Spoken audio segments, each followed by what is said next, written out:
കൂട്ടുകാരെ, നിങ്ങളുടെ നാട്ടിലൊക്കെ ചക്ക ഉണ്ടായി തുടങ്ങിയിട്ടുണ്ടോ? ഇത്തവണ ഞാൻ വീട്ടിൽ പോയപ്പോൾ അവിടെ ചക്ക ഇതുപോലെ ഇടിച്ചക്ക പരുവായിട്ട് കിടക്കണം. അപ്പോൾ ഓർത്തുന്ന തോരൻ ഉണ്ടാക്കാമെന്ന്. ഞാനിത് വെച്ച് ചിക്കൻ കറി ഉണ്ടാക്കുന്ന പോലെ വറുത്തരച്ചുണ്ടാക്കാറുണ്ട്. അടിപൊളിയാണ് കേട്ടോ. ഇന്നിപ്പോൾ എനിക്ക് തോരൻ ഉണ്ടാക്കുന്ന മോഡിലാണ്. അതിനു വേണ്ടി നമ്മൾ ഈ ചക്ക ചെറിയ ചെറിയ പീസസായിട്ട് മുറിച്ചെടുക്കണം. അത് നമ്മൾ കുക്കറിലിട്ട് സെപ്പറേറ്റ് മഞ്ഞൾപ്പൊടി ഉപ്പും വെള്ളമൊക്കെ ഒഴിച്ച് വേവിച്ചെടുത്തിട്ടാണ് നമ്മൾ വീണ്ടും തോരൻ ഉണ്ടാക്കുന്നത്. ഒരു 2 വിസിൽ മതിയാവും. കൂടുതലായി കഴിഞ്ഞാൽ നമുക്കത് കുഴഞ്ഞു പോകും.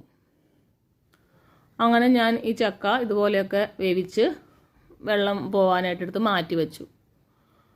അത് കുറച്ച് സമയം ഭയങ്കര ചൂടായിരിക്കും.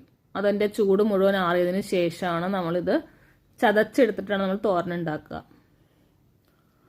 അതിനു വേണ്ടി നമ്മൾ ഈ ചൂടാറിയ ചക്ക ചതച്ചെടുത്ത് മാറ്റി വയ്ക്കുക. ഒരുപാട് കുഴഞ്ഞു പോകേണ്ട കാര്യമില്ല, ചതഞ്ഞത് മാത്രം മതി.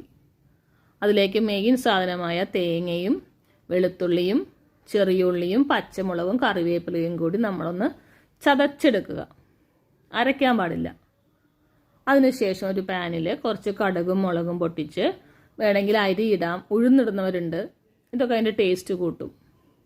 അതിനുശേഷം നമ്മൾ ചതച്ച ചക്ക അതിനകത്തേക്ക് ആഡ് ചെയ്യണം. അതിനകത്തേക്ക് കുറച്ച് മഞ്ഞൾപ്പൊടി ആഡ് ചെയ്യുക. എൻ്റെ അമ്മയൊക്കെ മല്ലിപ്പൊടിയൊന്നും ആഡ് ചെയ്യില്ല. ഇവിടെ എൻ്റെ ഹസ്ബൻഡിൻ്റെ നാട്ടിൽ മല്ലിപ്പൊടിയും കുരുമുളക് പൊടിയൊക്കെ ആഡ് ചെയ്യും. അത് ആഡ് ചെയ്താൽ കുറച്ചുകൂടി നല്ലതാണ് കേട്ടോ.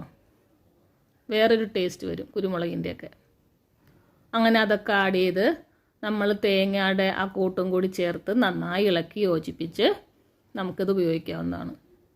നിങ്ങളാരും എൻ്റെ വീഡിയോ ലൈക്ക് ചെയ്യാത്തെന്താ?